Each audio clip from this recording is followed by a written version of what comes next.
Hey, it is your buddy, Peace and Harmony with you here today.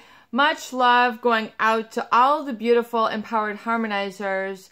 And we're zooming in and focusing in on what I feel is a great viewer comment or sort of insinuation and trying to understand and work through a relationship dynamic when you're trying to split apart or separate ways, go and move on with your life after you have been in a relationship with a toxic individual, someone who could be narcissistic, malignant narcissistic, or even psychopathic, to the point where they have sort of gone through the love bombing, the devaluation, and sort of it's getting stuck in that space, that sort of devalued space where they're not appreciating you, they're not respecting you, they're not showing you the love anymore.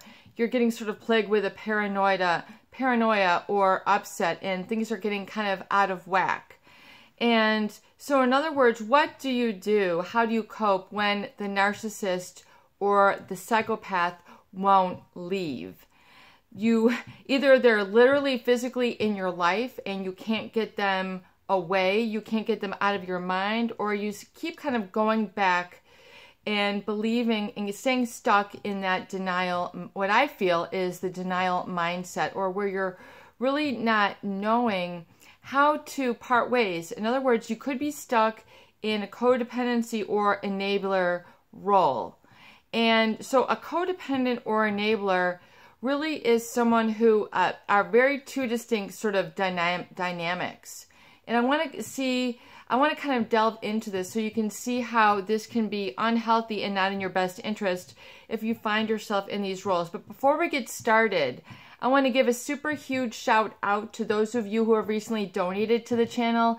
It is awesome and amazing to hear from you. Thank you so much for your donations and your contributions and support of the channel.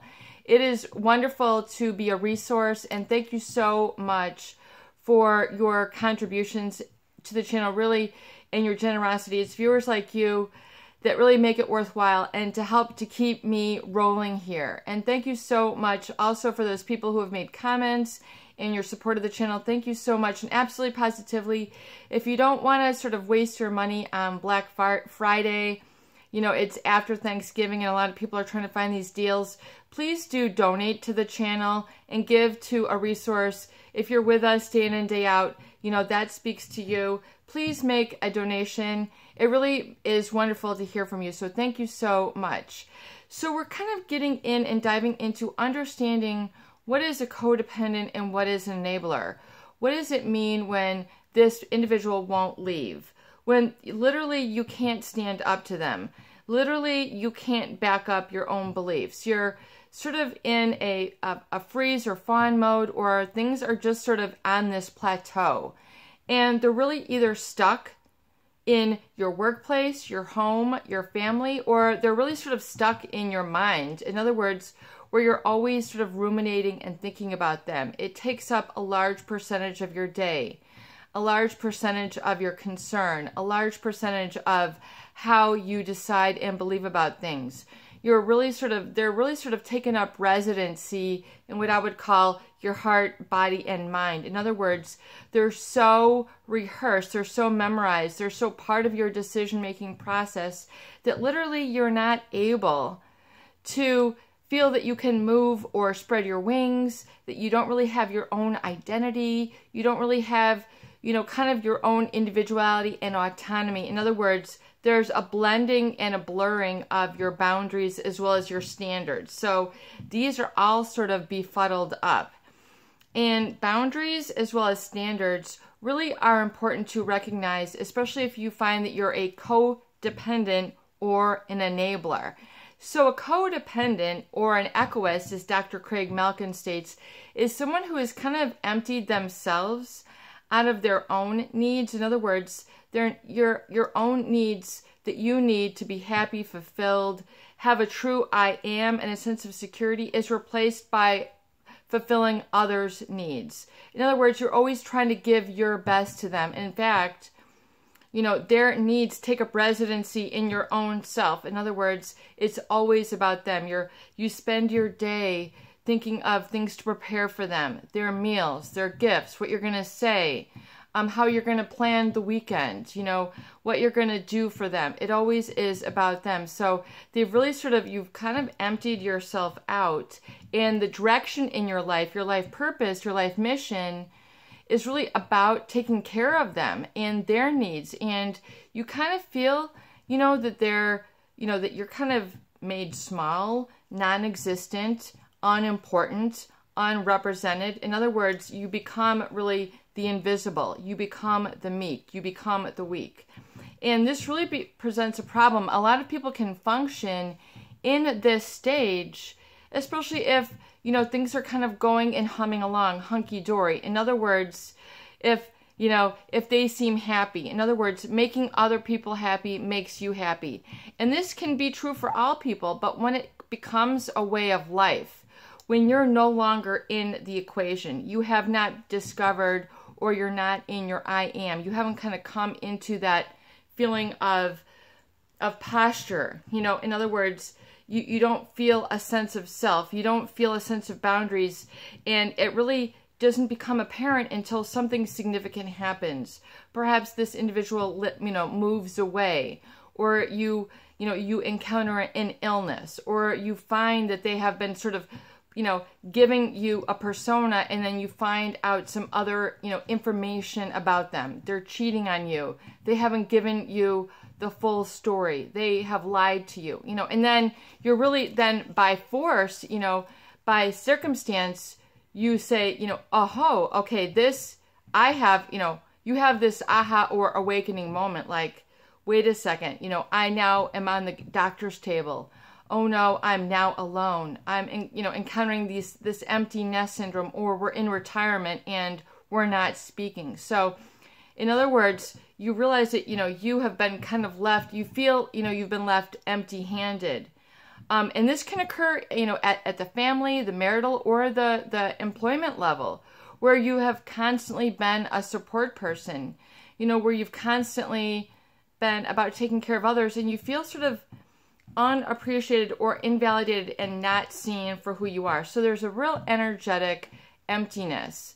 And so this can be a codependent. So it can be very difficult, you know, to leave this person, or to find yourself being able to move on and, you know, and really create a boundary and a standard for yourself. In other words, an I am, what's all in here, and including standards, which our standards can be very low, or can be non-existent, or they can be raised. In other words, I deserve and I need respect. And until you kind of discover that, and that I am important and I need to have credit where credit's due, and you need to kind of look at me with eyes of respect. And so literally the eyes and heart are the windows of the soul. It's where a lot of the energy takes place.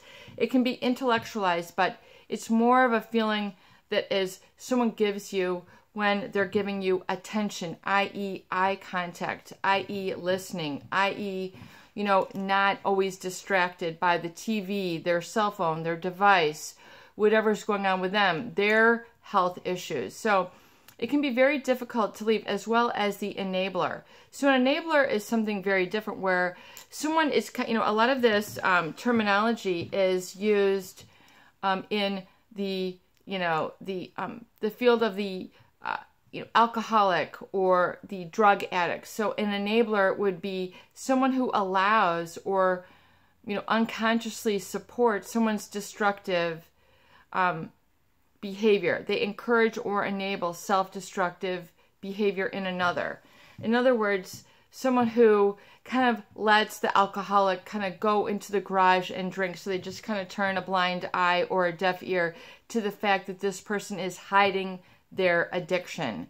You know, an enabler, so in other words, someone who, you know, doesn't confront someone for their drinking, they're slashed at dinner, they're slurring their words in the morning, you know, they're drinking in the morning, and, you know, the fact that they're putting a flask into their coffee, or at noon, or, you know, they're just sort of not present for the family. They're always drunk. They're always, you know, and so you don't really confront them. The fact that, you know, you don't go and find the bottles in the golf bag. You don't go and find the bottles hidden in the closet. You know, you don't notice that they're taking out tons and tons of bottles of vodka through their own garbage or throwing it out the window or any sort of behavior because they're hiding, or their food, you know, they're eating all this food and then they're hiding the wrappers, and, you know, they're eating these cookies or ice cream at strange hours of the day or night, and you don't confront this behavior. They have like this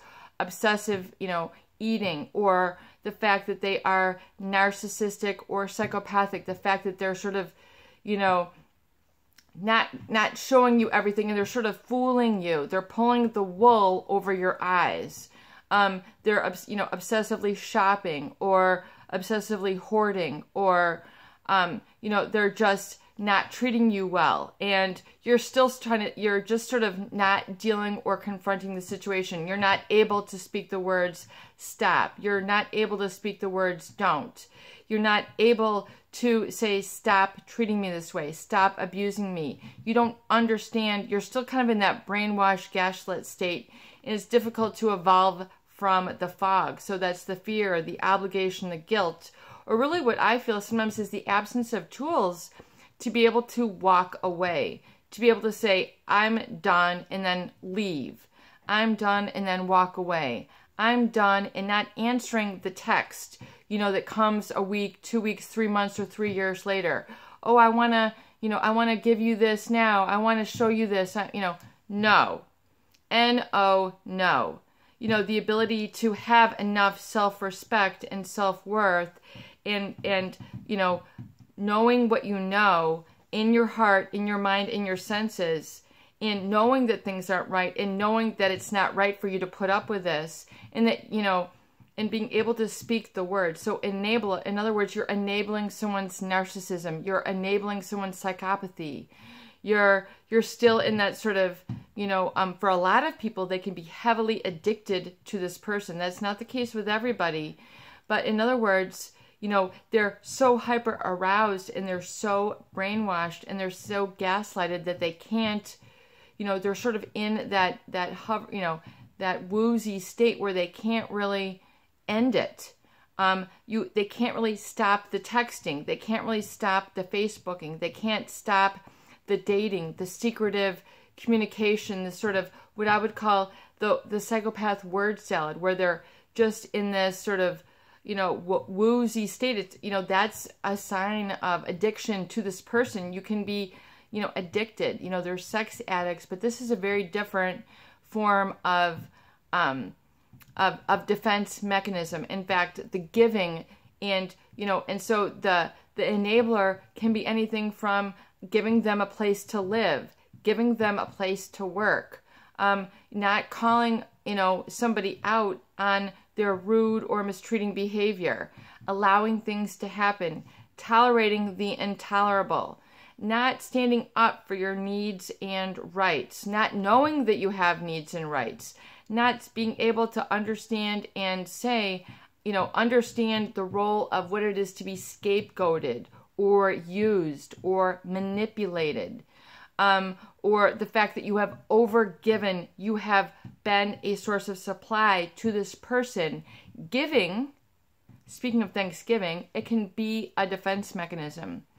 And especially for those people who have a low sense of self-worth or insecurity, then give in order to be secure. In other words, you know, giving for some people can be a defense mechanism. In other words, you know, it feels like they must always give to be valued, whether it's gifts, whether it's time, and it's to the extent that, you know, they're not able to receive. They're not, or they don't allow others.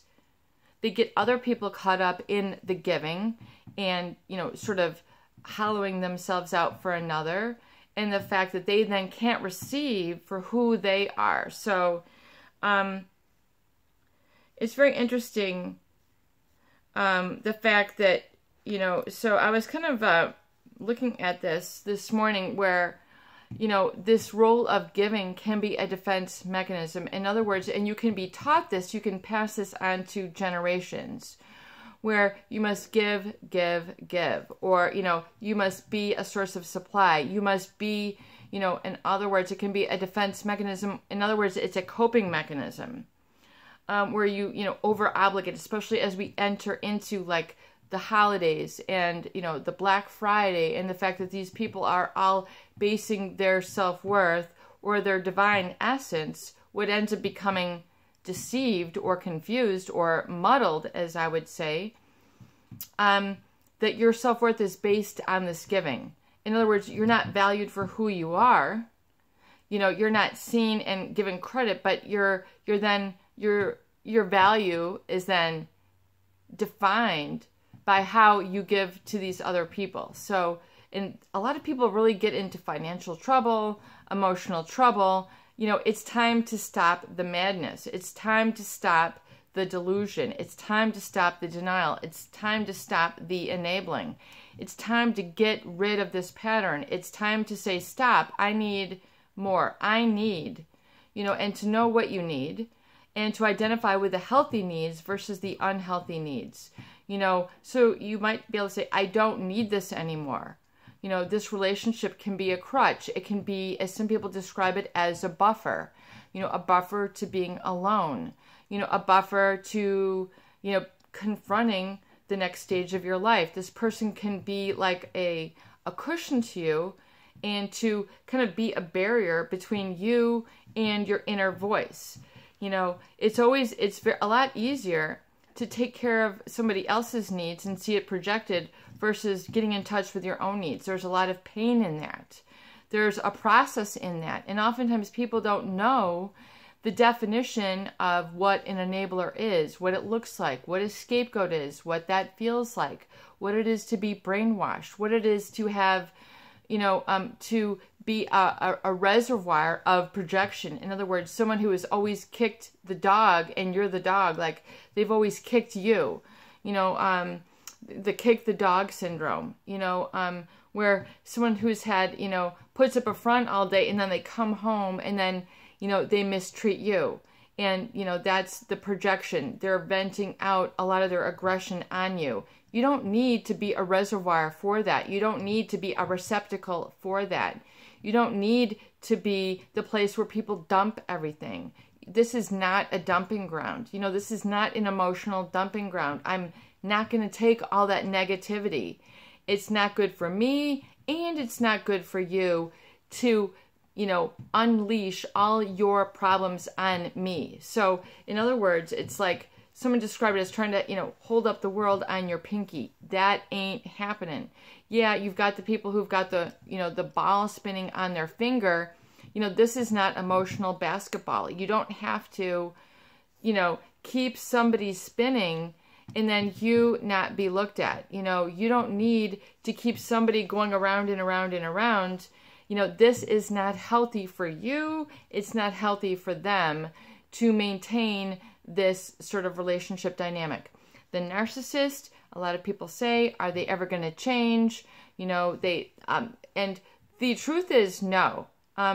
Someone who is really narcissistic or definitely psychopathic, you know, people say, oh, with intensive treatment, can these people change? This is how they're hardwired. This is, you know, you can't, you know, call, you know, you can't, you know, call a psychopath someone who's like extremely good at manipulating others. You know, you have to call it what it is. You can't say, oh, they're so good or they're so charming. Once you've seen the lies or the extent of their pathology, you know it is pathology, i.e., you know, if you were to take it into the emotional lab, you'd say, this is unhealthy, this is cancerous, this is not good for the human organism or for others. So it is to call it what it is, and it can be very difficult to identify this if you have not been able to identify it. In other words, it takes an awakening, it takes learning, it takes, you know, following studies like this to call it what it is. So it's time, oftentimes, to call it what it is so that they can leave. But of course now, people become so addicted to a psychopath that they are so naive or so weak or in so much denial. If you've ever seen someone who is completely smitten by a psychopath and is not able to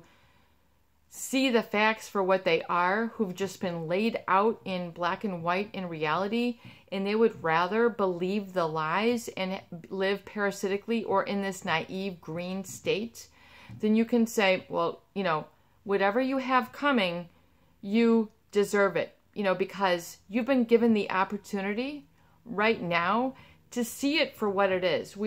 You've seen that this person is cheating. You've seen that this person is putting forth a complete fraudulent front. You've seen that they've done this, and you've now fallen for their apologies, the fact that they say that they're sorry and then they seduce you back with their cologne, their curves, their this, and you've been deluded enough to go back, once burned, never again. Until you've really been, burned emotionally, you're not going to go back, but you need to have that time and that space so you can pull the wool down off of your eyes so you can see reality and know that reality is your ally and your friend. Reality, once you are able to appreciate and have gratitude for the clarity and say, I have gratitude for what I have, so that you can see all that you have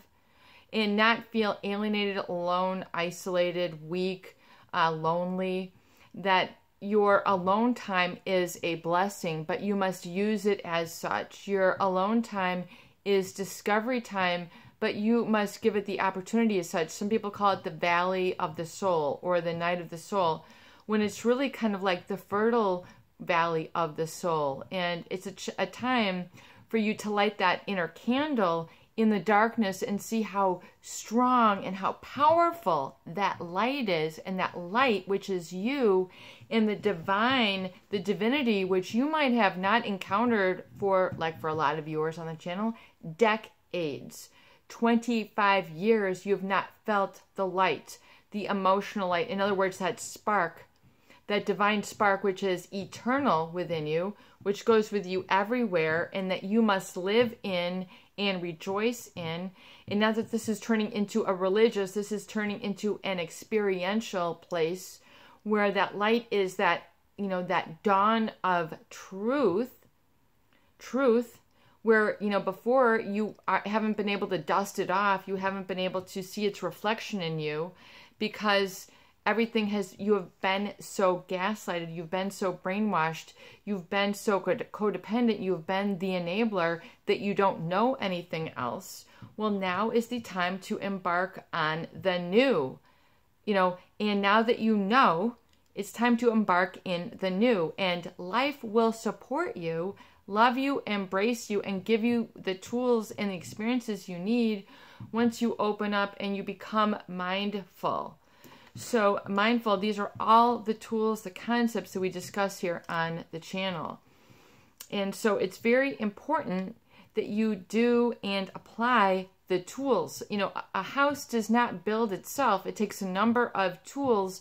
It takes a number of roles. It takes a number of hands to build it. But, it doesn't build it itself. So in other words, in order to heal, it's important for you to get that little bit of emotional space, and that there's something around you and in here which is magnificent, which is crying out for attention, recognition, and validation, and it's trying to get your attention.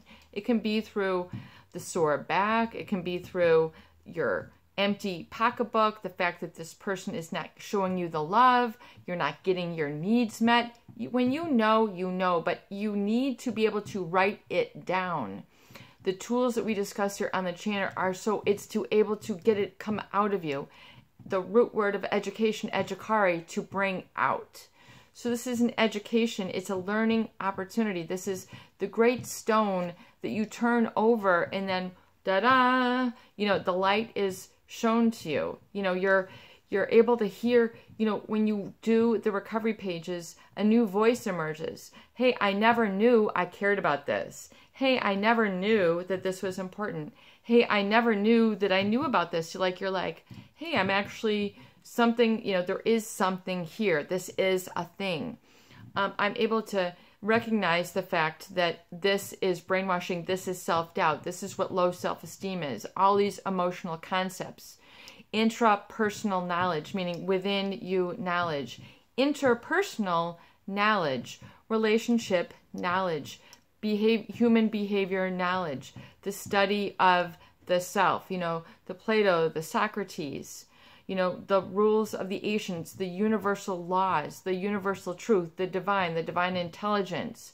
What does this all mean for you? How is this exciting? It is exciting once you're able to define I am. And it sounds so simple. In fact, the most valuable things are ultra simple. Like the Beatles, the craze of the Beatles, their music was so simple. And yet it was profound, yet it was prophetic, yet it was idyllic, yet it was iconic. It's just, a lot of it is so very simple, but a lot of it is diluted and convoluted and made complex.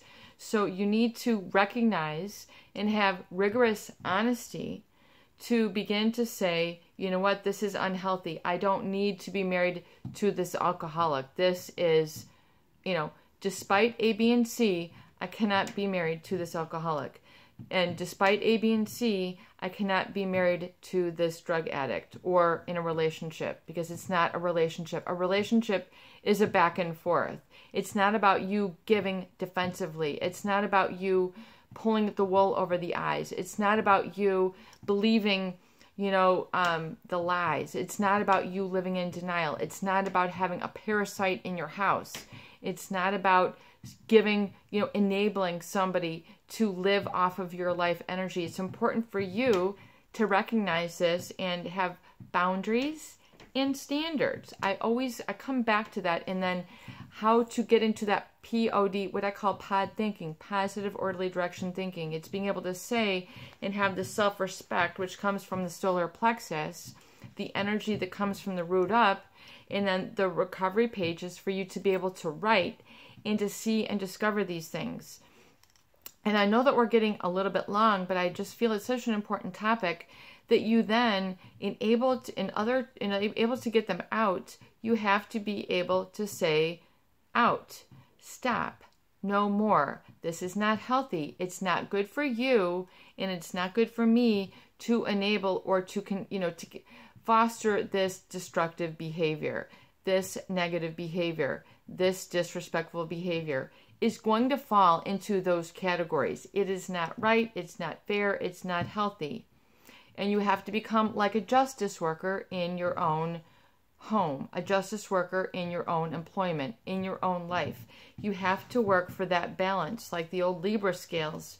It's time for you to really meditate and reflect on that concept and the role of mindfulness. In other words, getting into that higher order thinking, which you discover when you do the recovery pages, 3 pages of longhand writing, first thing in the morning. You could be, remember your dreams a lot more. You become more sensitive and attuned to yourself. Your own words are able to spill forth from your own tongue. You're able to clearly see when someone is taking advantage of you. You're able to see it and then back it up and to say no more. I'm not going to eat the emotional junk food. I'm not going to eat, I'm no longer seduced by the chocolate. I am able to say no. That is sickening. That is disgusting. That is out of proportion. Things are out of proportion. Just like when you can see someone who's a food addict who's just, I'm not ingesting this relationship anymore, because that's what it is. If it's difficult for you to get out, it's because it's still kind of processing, it's still kind of digesting, it's still kind of in you. Until you purge it and get it out, even if it's been part of you for so long, it's important for you to get it out, get rid of it, detox, and to understand that it is not pleasurable to live in brainwashing. It's not pleasurable to be an enabler. It's not good for that person. So maybe you need to say, well, because I'm so codependent and I can't, maybe if I just say, well, you know what, it's not good for them to allow them to abuse me, because they're then staying in the role of an abuser. So if I can be selfless enough to say, you know what, I see how I'm allowing them to be abusive. You know, oh, I didn't know that peace and harmony. Well, yes. So if you want to kind of explain it that way, it's not good for them because, you know, you're allowing them to be an abuser. It's not good for them because you're allowing them to drink themselves silly and to death. You know, it's not good for them. So you need to put an end to it, you know. And so if you did not believe you had the power to do so, or have not lived in your power to do so, then it's important for you to say, okay, I'm going to come into my power now. And that is to clear the space for yourself. As I've said before in previous videos, it's like clearing a big field, a big fertile field in the valley of your independence, the valley of your autonomy. Clearing it out. You know, it's all raked out of all the weeds, out of all the things that are going to choke it. You've now got this fertile ground. What are you going to plant in there now? What are the seeds of your future that you want to go in there, that you want to spring forth? So you have to have that fertile time. It has to kind of feel like a spring of your soul, and you have to have that clarity. You have to have the ecosystem. You have to have the proper milieu or environment emotionally to be able to do that, to clear out all the roots, all the, you know, vines, everything is out that's going to, you know, stop that, you know, that would inhibit or hinder your emotional growth. So you need to clear it out, get a cleansing, you know, and you have to have that light. In other words, that has to be the new center of your life. You have to have a centerpiece where you are in the centerpiece of your life and that people interact with. So you have to be valued for you, and to say the next time I'm going to be valued for me, and I'm not going to allow this sort of, you know, it's like the Cinderella story. I'm not going to live in the basement. I'm not going to live in the closet. I'm not going to live in the desert. You know, I've done my 40 days in the desert. I've done, you know, my life in the basement. I've done my life in I have something in my eye. Bear with me one moment. Oh, there we go. I've done my time. You know, my sentence is done. Whatever I've repaid to this person, it's time for me to now receive and stop giving it as a defense mechanism. This is your buddy, Peace and Harmony, with you here today, and I hope that these videos do help. Please let go of this individual. Have the courage and the strength and the I am to clear and rid your aura, your environment, your milieu, your mindset, your I am from this destructive, negative person. When you open up that space, life will then be able to flow back in. Positivity, good people, true relationships, the way you truly want to be treated, even if it's been decades, will meet you at your front door. But you have to declare it and you have to demand it. You have to set yourself up for this to work. You have to put your foot down. Even if you're never done this before, this is your opportunity.